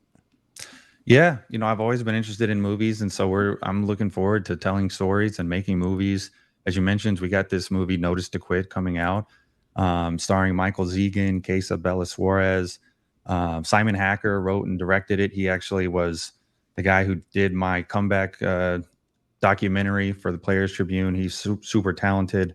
If you've ever seen Marvelous Mrs. Maisel, the show, Joel Maisel, that's Michael Zegan. He's the lead. He's amazing. And, this film is about kind of like, it's about father-daughter relationships, kind of like work balance relationships, something that I completely understand, and kind of figuring out what's important in life. And it takes place set in New York and in the summertime. And so everyone's got to go out and see it. Like you said, September 27th is when it comes out. So I'm super proud of the movie and, everything that we were able to accomplish. And so I'm looking forward to getting everyone a chance to see it. Did you have work-life balance as a player? To be as good as you were tends to take an obsessive compulsiveness that doesn't allow for many other things. You're exactly right. And I tried to do the best that I could. I think my wife is the real star, as I think every athlete would tell you, with a family, with kids. Like, she was unbelievable in allowing me to, kind of do my thing. But what I did was I kind of learned this from Kobe a little bit, was I got my work in super early. So I was working out at 5 a.m. so I could be done at 9. So then I could kind of have the rest of the day to hang with the family and be with them, especially in the off season. And that's when you get the most time to kind of be with them. During the season, you're all over the place, and mentally too, you're so locked in. That's what makes it tough about, you're just constantly thinking about the game you just played, thinking about the next game, you're traveling, all that stuff. So I am looking forward to being more around with my kids and being more around with my family and getting a chance to do more with the movie. I'm going to go to Skywalker Ranch and do kind of some of the final sound editing with Simon. And so getting a chance to do those things, I'm really looking forward to. Notice to Quit, again, is the name of the movie from Whiskey Creek. It's in theaters September 27th. His wife is the reason for all his success. He thanks her with a mustache that she doesn't want to be anywhere near. By annoying her. Yes, that is correct. Gordon, thank you for being on with us. And no thank you for breaking our hearts in Miami on July 4th in 2017. I'm sorry that my producer started the interview by, saying it was piece of behavior. Thank you, guys. Thanks for having me on. Appreciate you. Very much appreciate it. You may have heard Andrew Siciliano laughing there. I don't know what he was laughing at there. Siciliano, what were you laughing at there as we onboarded you in the middle of B-Ball Ronnie? B-Boy, excuse me. I don't remember, honestly. I met Ronnie on the bus yesterday because we're all kind of staying at the same hotel, and I was peppering him with some of the same breaking questions that you guys had. The idea that they don't know the music, the breakers don't know the music. And by the way, Ronnie might even be in the same room back here. I'm not even sure. This place is massive. But the idea that they don't know, wouldn't it be funny? I improved my shot. It was so dark last time at the dressing room. It looked like a hostage video. But anyway, they don't know the music, right? Yeah. And like the idea that they don't know the music is just bonkers to me. So, now, Andrew, when you say you have the same breaking questions for Ronnie, do you mean questions about breaking the sport, or do you mean breaking questions like we had? We had a breaking question. I mean, they about the sport, but I guess we could have framed them as breaking news about breaking about breaking. I'm excited. I can't wait for Sonny Choi, 35-year-old Estee Lauder executive, to get out there. I mean that. Like, it's an amazing story. There's so many cool stories. Like, how about Andy McDonald, right? Like, skateboarding legend from the 90s. He won like X Games gold skateboarding with Tony Hawk like in 1996. And he was out there as a 51-year-old yesterday competing for Great Britain because, hey, I just found out my dad's from London. I could get a British passport, with a bunch of teenagers yesterday in the skate park final. I mean, that's bonkers. He has a son who was older, is 18, than every single woman who was on the podium for that event on Tuesday. What would you say, and there's been plenty here, Andrew, the most surprised you've been at a result so far? Because there have been just, it's just nonstop snorting. It's like everybody is Marcus Jordaning the Olympics. Whoa. There's just a nonstop snorting of everything, and it's just constant adrenaline. Yeah, that one's tough. We were talking about that actually last night. I think he was right behind you. I'm going to go. He was right behind you. He There just he is. walked Where is in. he? What's up? See, look, we did it. What's up?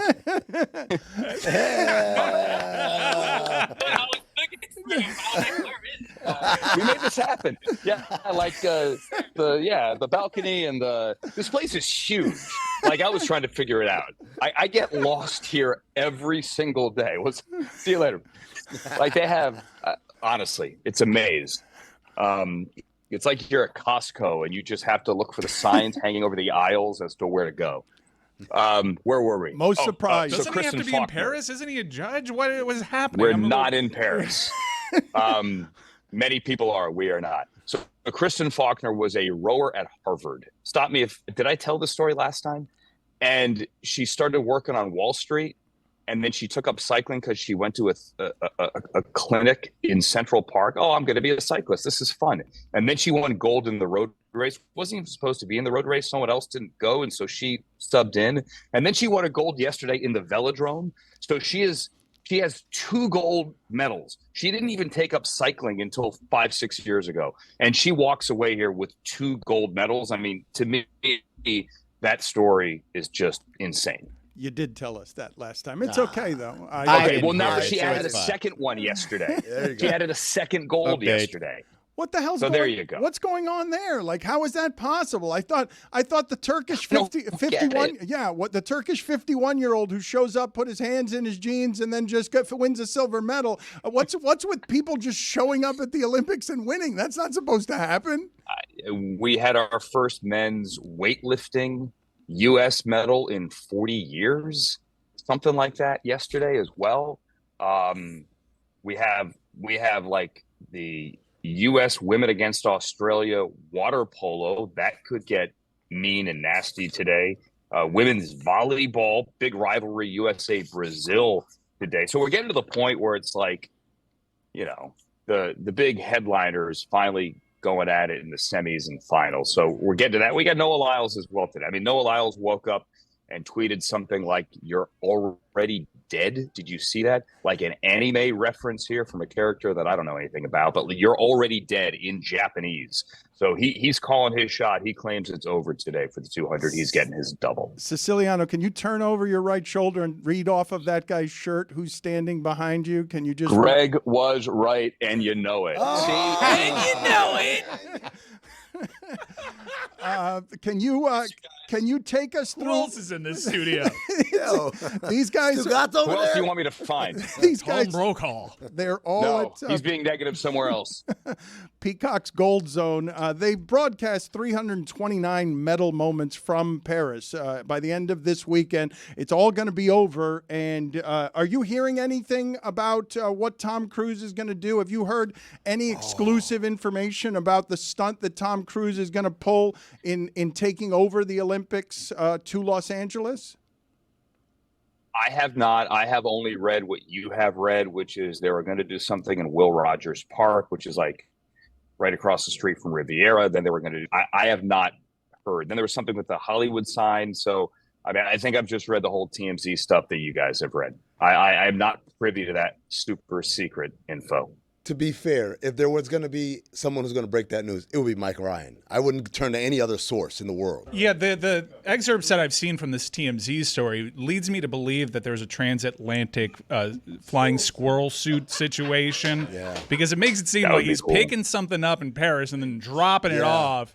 Now, he may indeed, if anyone can figure out interstellar travel and like breaking the speed of light, it would be Tom Cruise in a squirrel suit. So 15 hours across the Atlantic. Some would say this mission is impossible. Didn't Phil Collins do that like during Live Aid, where he played London, hopped on the Concorde, then played New York? Yes, he did. Shout out to the Concorde. Yes, he did that. Yeah, in a squirrel something like that.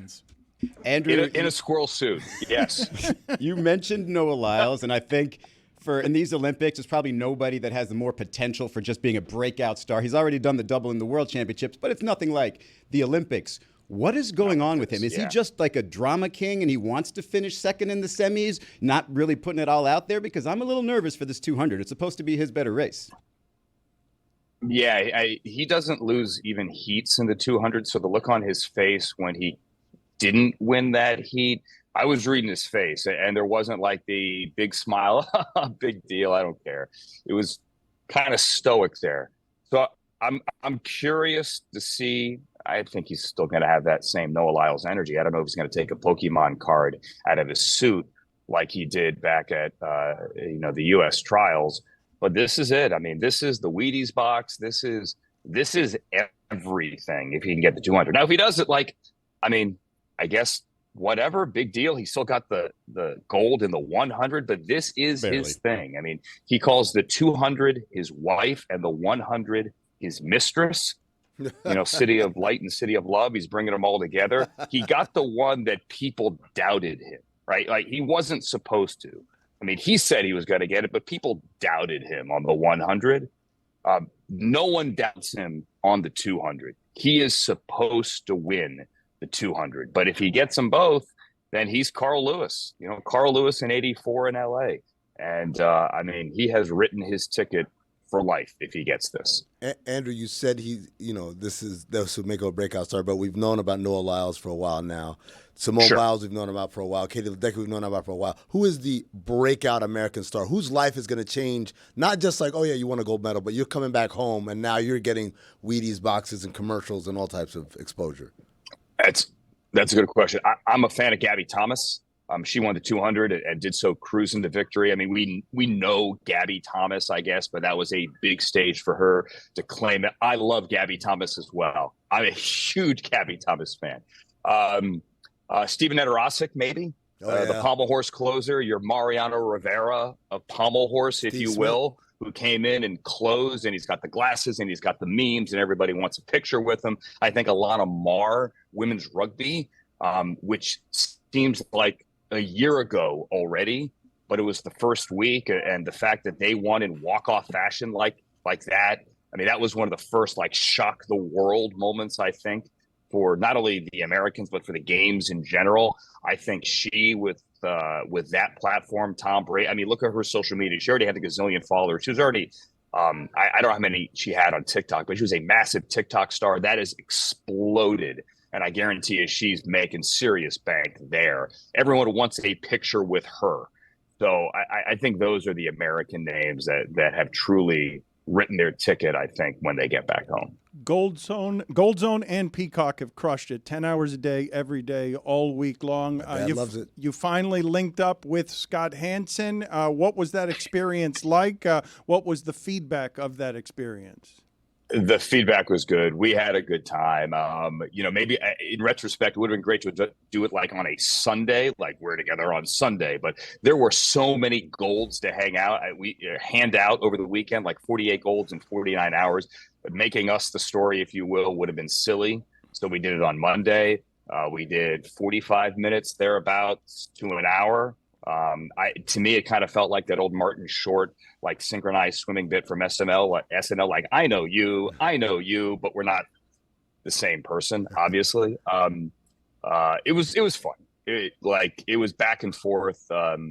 Nobody was trying to step on the other one. Maybe we'll do it again. I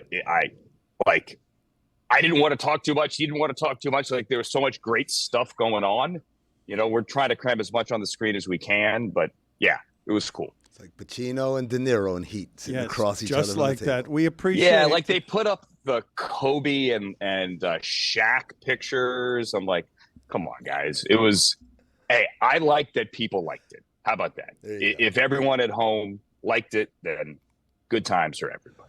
We appreciate all the work, and we appreciate you making so much time for us. By the way, stunning to see your hair look this resplendent at the end of this gauntlet that you've run. I mean, it looks so good. Well, so strong. I did make the turn. When I made the turn, I'm like, there's a little, I didn't like that little spot I saw back there.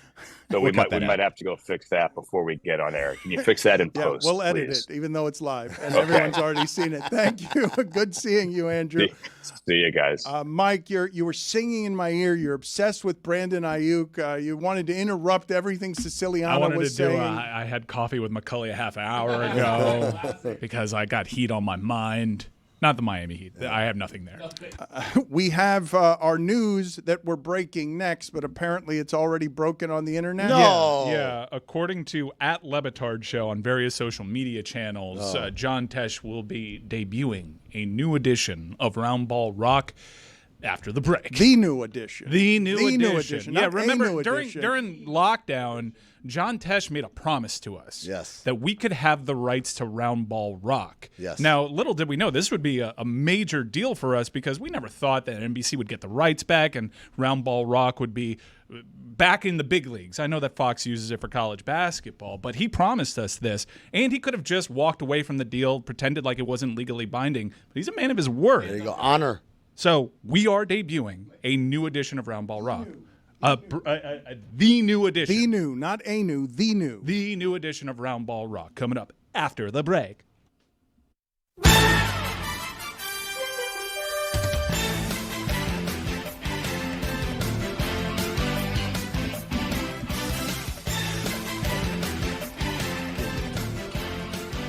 Very exciting, this music. Makes me happy. I don't know how many of you are made happy by this music instantaneously. I am, at least in part, made happy because it's the only bit of music anybody's ever given us. He just handed it over. John Tesh has the rights to this music, and he says you can have it. And so he gave it to us. It was an amazing gift. Terrible deal on his part. Yeah, not a good negotiator. John Tesh is a favorite around here because of that. And Entertainment Tonight. Also. And John Tesh was supposed to be here, but he's busy making music at all times, rocking out at all times. And he did do us the courtesy of explaining to us, because I'm assuming now, Mike, that bedrock. You kept saying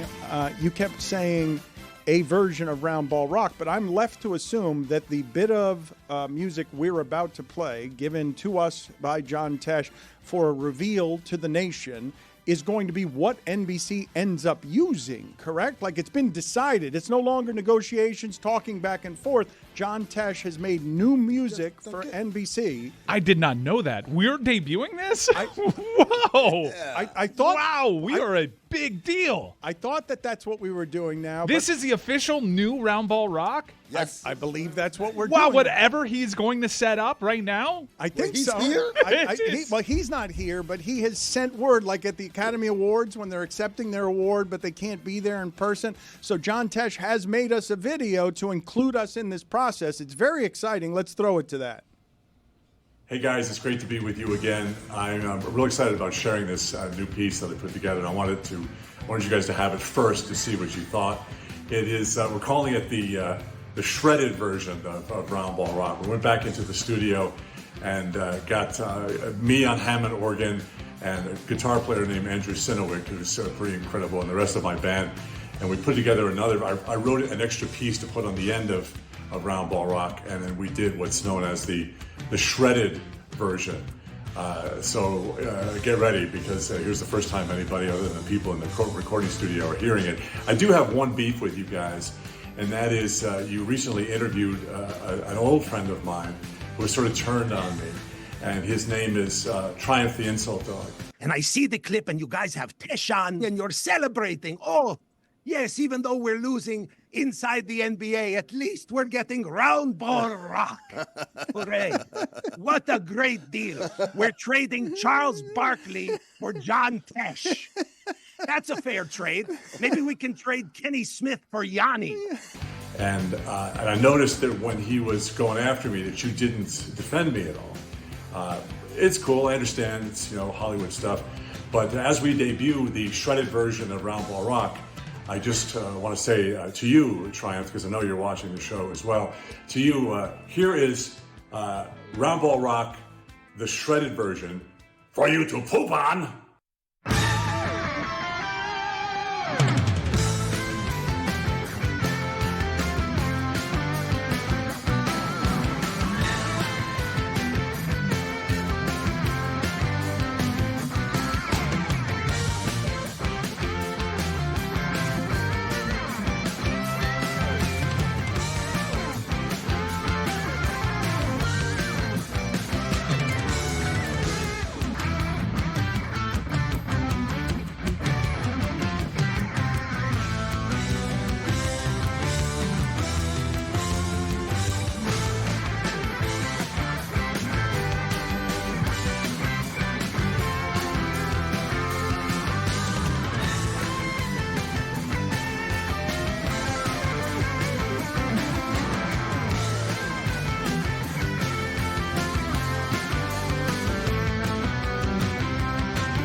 I thought you said John Tesh was not here. This thing rips, Dano. Oh my God, my eyebrows. This is a heater. Are smoking. My eyebrows are on fire. By the way, I was like, Izzy, you must be very happy that there's a shredded version. I was so close to taking my shirt off, but these guys are all you needed to look at.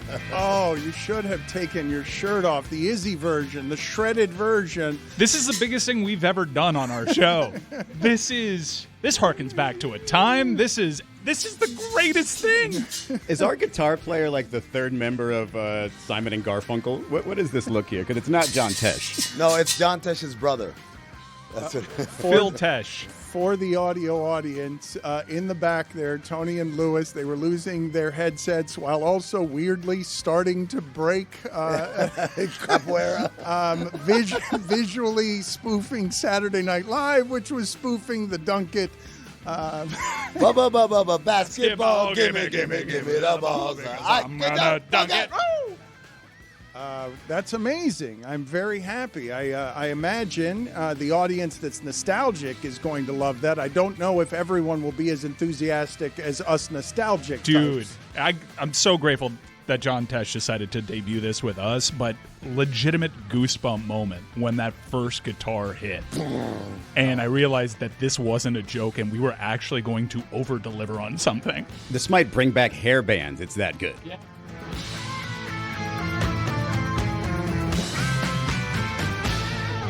Wow. Wow. Thank you, John Tesh. Yes. What happened to hairbands? Are they gone? Are hairbands still out there? Hairbands gone? I saw Quiet Riot play at Dania Highlight like 3 months ago. Exactly. Exactly. But I didn't see him at Hard Rock. It's been a minute.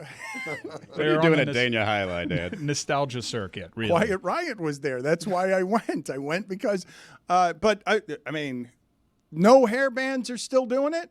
Like, no, they're substantively? Like new hair bands? No, of course not. I would assume that there are not any I new imagine there are some that are trying to keep the art form alive, but no, it's nostalgia circuit now. And are any of them doing it well, or it's all crappy, playing crappy venues, or somebody is out there, not that Metallica is a hair band, but Metallica could get out there and obviously fill Chris stadiums. Jericho's trying to keep it alive with his band, Sebastian Fozzy. Bach, is he still around? Yeah, and I like that guy. yeah, he's there's actually a video of him speaking at a conference trying to do Steely Dan poorly, but he's no Sebastian Bach. He was recently at Rockville. There was no announcement that Why are we talking about hair bands? Let's talk about Roundball Rock, man. What are you doing? There was an announcement. It was Nirvana with Smells Like Teen Spirit.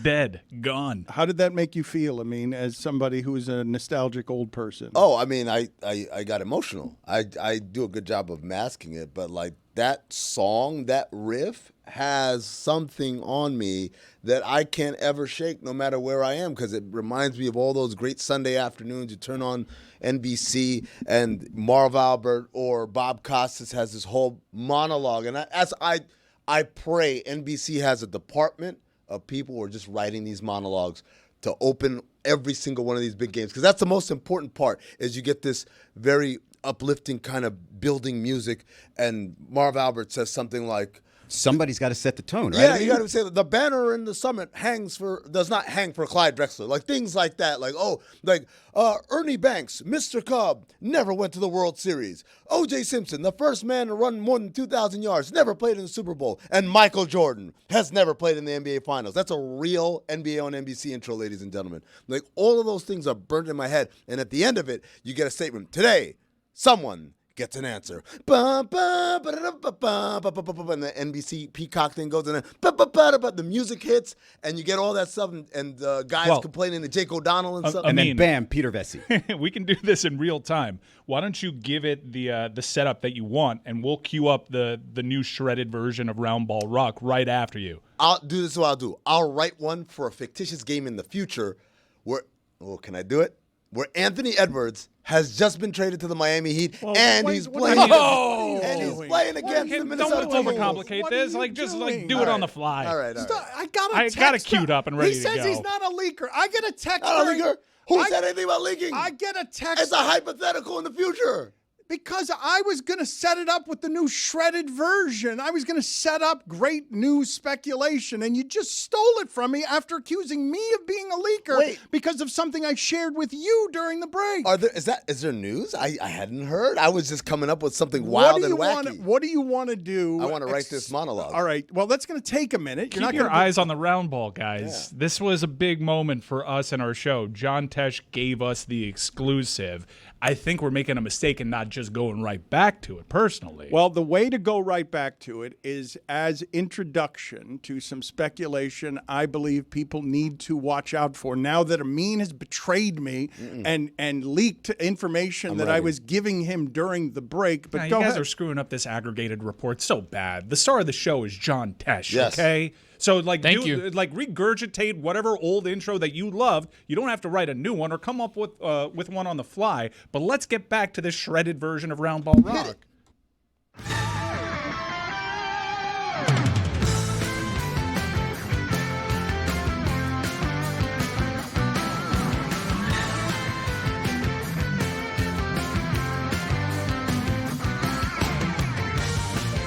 It's pretty close to the original.